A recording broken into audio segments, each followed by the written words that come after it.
Yuk kita dengarkan cerita ya, Misna. Silakan Misna. Iya, pada saat itu kan mantan suami mau ngajak balikan, cuma udah talak 3, udah dikasih kesempatan berapa kali, kayak gitu dia masih nggak berubah. Sudah itu saya minta cerai talak 3 kan, dia minta cerai, biar dia nggak bisa balikan lagi sama aku, kayak gitu. Nah, tapi setelah dia mengiyakan, setelah dia menandatangani surat cerai itu, setengah bulan dari situ, beliau ngajak balikan lagi, tapi kan nggak bisa, udah talak 3. Terus dia sering ngancam aku lewat WA, lewat SMS, lewat DM TikTok kayak gitu. Tapi enggak kuhiraukan. Sering dia bilang, nanti kubuat kau cacat seumur hidup. Cuman kukirakan dia enggak setega itu karena aku adalah ibu dari anaknya kayak gitu. Nah, tiba saat itu jam 11.25 ada seorang laki-laki datang membawa sebuah kaleng segar. Kira itu air minum dia, ternyata itu air keras untuk menyiramkan ke muka saya. Ya, pada saat itu, setelah dia menyiramkan air keras, aku kan menjerit sekenceng-kencengnya karena itu panasnya luar biasa. Nah, terus ada tetangga yang menolong aku membawa ke rumah sakit Sekayu. Nah, setelah sehari semalam di rumah sakit Sekayu, setelah dioperasi, melepas antara leher sama pundak nempel, terus besoknya dioper ke Rumah Sakit Muhammad Hussein Palembang. Di Rumah Sakit Muhammad Hussein Palembang 1 bulan 6 hari itu 6 kali operasi. 6 kali operasi. Sampai sekarang masih dirawat di Rumah Sakit Palembang. Iya, masih bolak-balik ya sayangnya. Terakhir itu minggu lalu ya, seminggu lebih yang lalu Pak kamu untuk kontrol ya. Oke. Nah, Bapak Ibu Saudara, Misna orang Palembang ya, tinggal di Sekayu. Di Sekayunya di itu ya, apa tadi Bu Cece siapa tadi yang di Palembang tuh cerita katanya kamu kasih tahu di daerah apa? Kayuara. Kayuara ya. Jalan Lintas. Oke. Nah, jadi Bapak Ibu Saudara, Misna ini mengalami KDRT setelah dia bercerai dengan suaminya ya. Tapi suaminya nggak terima, makanya dia lakukan penyiraman air keras ini. Nah, Misna, akhirnya bagaimana, apa yang kamu alami, yang kamu rasakan pada saat hati kamu ya? Pasti saya nggak usah tanya sebenarnya. Pasti hati kamu hancur ya, seperti aduh. Ya, silakan ceritakan. Sampai saat ini hati saya masih hancur, Kak. Karena apa? Karena ini kan cacat seumur hidup. Cacat seumur hidup. Gak mungkin bisa kembali normal seperti dulu lagi. Ya.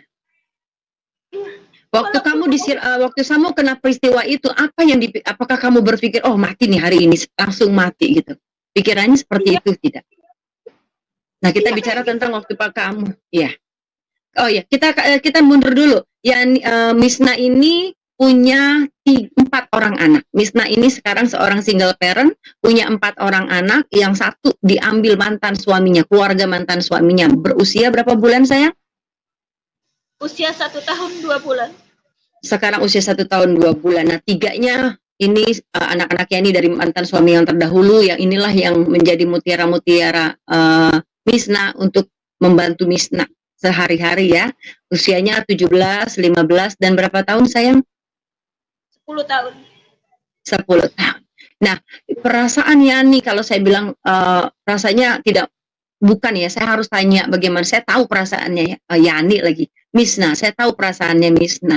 Nah, waktu itu pasti namanya saya aja sakit tuh langsung pikiran, aduh, selesai ini bagaimana anak-anak. Nah, hari itu yang terjadi sama Misna itu, kronologi yang tadi sudah diceritakan, boleh diceritakan lagi. Jadi waktu itu pikiran Misna tuh bagaimana sampai udah dibawa ke rumah sakit? Apakah Misna masih sadar? Wah, awalnya masih sadar, Kak. Setelah operasi ketiga, 1 hari 1 malam nggak sadar. Cuman aku mikirnya kayak gini, ya udah kalau memang aku memang harus mati hari ini, nanti adalah rezeki untuk anak-anakku kayak gitu kan. Karena apa tuh, hari satu malam itu nggak sadar Kak, sampai digantiin kain sama adekku, nggak sadar sama sekali. Iya, iya.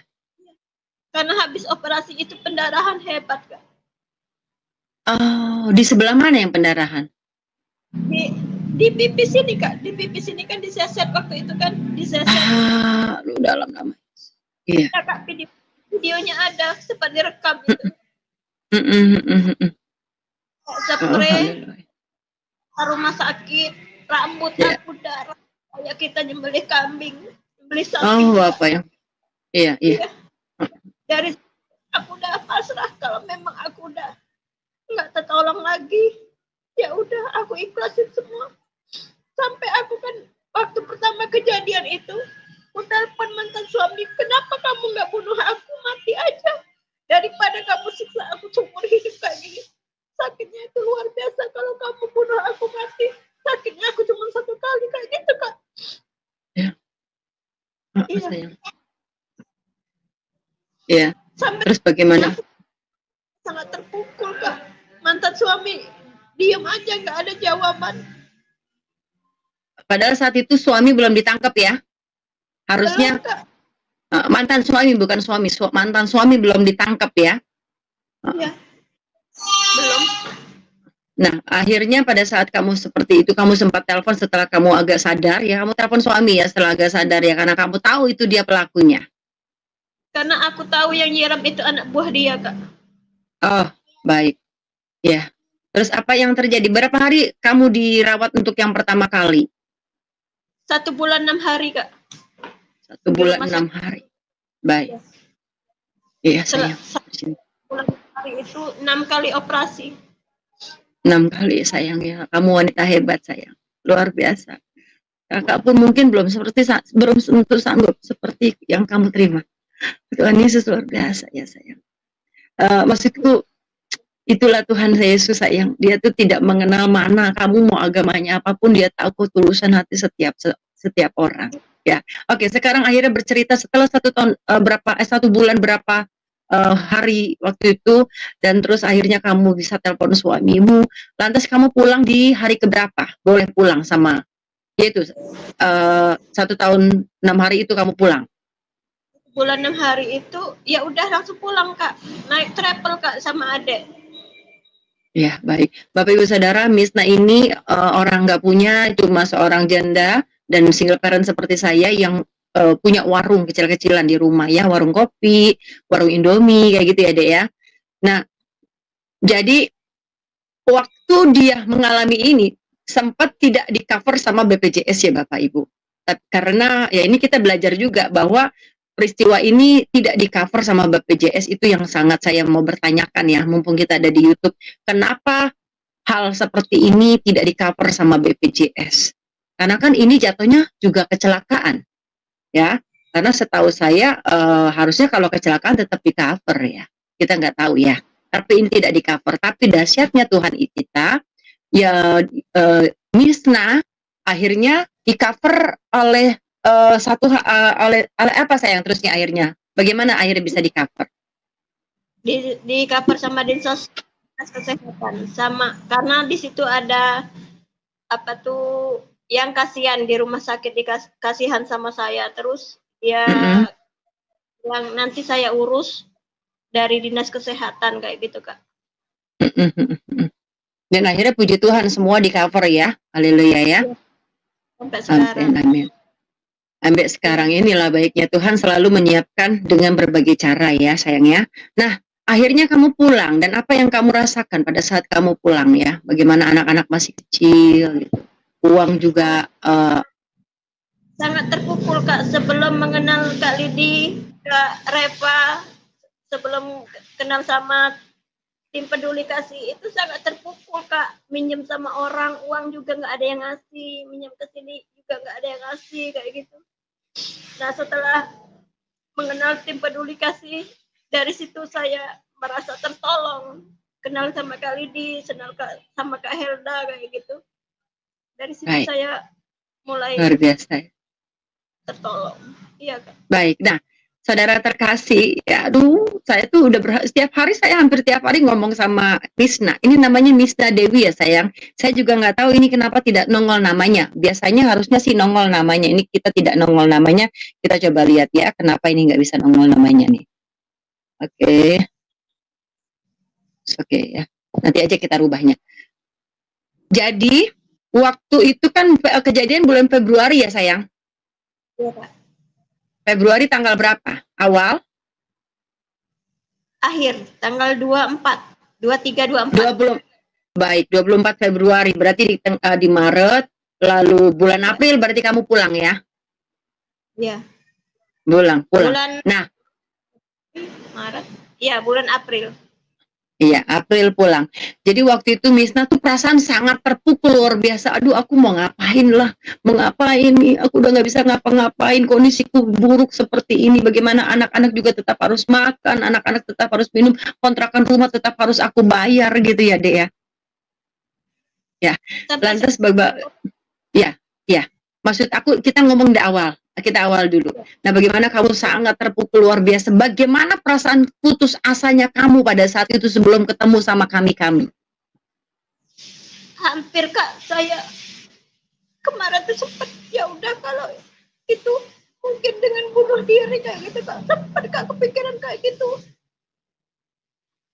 Kalau soal anak nanti ada keluarga dari sebelah ayahnya kan yang ngurus. Kalau aku kayak gini siapa yang mau ngurus? Sempat kepikiran kayak gitu Kak. Baik. Mungkin dengan kayak aku nggak merasa sakit lagi kayak gitu. Sakitnya banget ya. Lalu? Sakit luar biasa Kak. Lalu bagaimana ceritanya akhirnya Tuhan menunjukkan sinar terang yang luar biasa dari kami anak-anak terang? Awalnya bagaimana saya? Iya awalnya kan ikut lab-lab kayak gitu, kayak sering nonton-nonton orang-orang lab kok ini orang ini sangat membantu. TikTok ya teman-teman, TikTok ya, di TikTok ya sayang ya. Coba aku komen di bawah, siapa tahu bisa naik, siapa tahu ada rezeki dari situ kayak. Nah, terus besoknya langsung dilabkan dari Kak Juliana Batam, tim peduli kasih itu. Nah nggak lama kemudian kan, nah ada tim peduli kasih ikut Kak Repa kan, Kak Revi sama Kak Helda. Coba aku ikut naikin juga. Terus gak lama kemudian ada Kak Adi Dame kan pernah itu di roomnya Kak berteman sama Kak Adi Dame. Terus aku lihat dari Kak ini coba komen di situ. Nah sempat pas hari itu aku komen ada telepon dari rumah sakit jadi nggak sempat naik kayak gitu. Nah besoknya aku nonton lagi kali ini bisa naik kayak gitu Kak. Amin. Apa yang kamu rasakan pada saat kamu masuk ke dalam room kami gitu? Kamu nggak takut nanti disangka hal-hal yang lain gitu pada saat masuk ke dalam room kami, roomnya orang Kristen? Nggak takut Kak, karena saya pernah pengen sekali ikut lab di room agama Islam, nggak ada yang mau naikin aku. Sempat aku sama Mr. Dion itu kan sempat dia DM, nanti kita lab katanya kayak gitu, nanti konfirmasi kita lab kayak gitu. Tapi sampai saat ini nggak ada, malahan ya udah berpuluh kali naik ke room dia, dinaikin terus. Aku sekali nggak pernah, padahal aku pernah tapping, absen, segala macam udah semua Kak, tapi nggak dinaikin sama sekali. Haleluya. Amin ya. Dan akhirnya kamu merasakan bagaimana pada saat kami membantu dengan tulus ya, kamu ada di room kami bersuka cita, bagaimana ya. Haleluya. Lantas apakah secara pribadi yang kamu rasakan setelah 1 bulan lebih ini? 1 bulan lebih lah ya berarti ya, 1 bulan ya berada di room kami ya. Nah, apa yang kamu rasakan? Bagaimana kamu melihat wow gitu, orang-orang Kristen tuh dahsyat ya gitu. Nah, apa yang kamu rasakan? Iya, yang aku rasakan saat ini aku bisa dihargai kayak gitu, bisa dihargai orang kayak gitu, bisa membantu ekonomi saya, bisa membantu berobat saya kayak gitu Kak. Kalau belum mengenal kalian itu sampai jual tabung gas, sampai jual ini, jual itu untuk berobat sama untuk makan sehari-hari kayak gitu Kak. Iya. Dan satu hal setelah terbantu dari situ ya aku sangat bersyukur ya ada yang masih peduli sama saya kayak gitu. Apakah hanya yang materi yang kamu lihat dari kami? dari kebaikannya juga, Kak. Rasa Kalian nyaman, memang rasa damai, nyaman, ya, damai ya. karena aku udah semua ke room-room yang kayak gini, udah aku masukin yang kayak gini, udah aku masukin sampai aku dihujat juga, Kak, di DM sama orang. Tapi aku nggak peduli, mau hujat, mau DM aku kayak apa, terserah, mereka nggak bisa bantu saya kayak gitu. Iya, baik saya. Kamu merasakan pada saat kamu belum berada, belum di istilahnya gini, Tuhan tuh memakai tangan kami anak-anaknya untuk tolong kamu. Waktu kamu merasa belum berada bersama kami tuh merasa aduh, udah deh sama sekali gitu ya, saudaramu sendiri sama sekali nggak ada yang mau tolong kira-kira gitu. Ya memang benar, nggak ada yang mau menolong. Apalagi kita kayak gini harus butuh uang banyak untuk berobat, untuk makan, untuk kontrol, perlu duit ya gitu kan. Sampai aku WA sama adik nggak ada tuh yang mau nolong aku kayak gitu, Kak. Bukan kita menjelek-jelekan adik beradik gitu, nggak ada. Iya, jadi Bapak Ibu Saudara, saya sekarang open donasi, sebenarnya sudah beberapa hari ini saya open donasi di TikTok. Saya dari kemarin berusaha keras untuk live di YouTube. Nah, ini tadi dengan cara streamnya ternyata lebih lancar ya. Ternyata saya nggak bisa pakai cara YouTube ya. YouTube itu kan pakai ada live pribadi kayak TikTok. Itu saya nggak bisa, terlalu berat, HP saya nggak kuat. Nah, ini saya pakai Streamyard, tapi saya pakai Streamyard yang tidak berbayar, makanya ada tulisan Streamyard. Ya udahlah, nggak apa-apa. Saya hanya mau naikkan ini ya, supaya saudara-saudaraku terkasih dimanapun berada di dalam Yulusi Daiva Channel. Ayo, dia manusia yang luar biasa, Tuhan kasihi, Tuhan sayangi, dan kita percaya dari sini kita dapat membantu Misna ya, dengan dalam keadaan yang saat ini Misna benar-benar sedang membutuhkan. Kenapa? Misna itu tinggalnya di daerah Sekayu. Untuk dia berobat seminggu sekali kontrol. Saat ini kontrol seminggu sekali, dia harus dari Sekayu ke Palembang.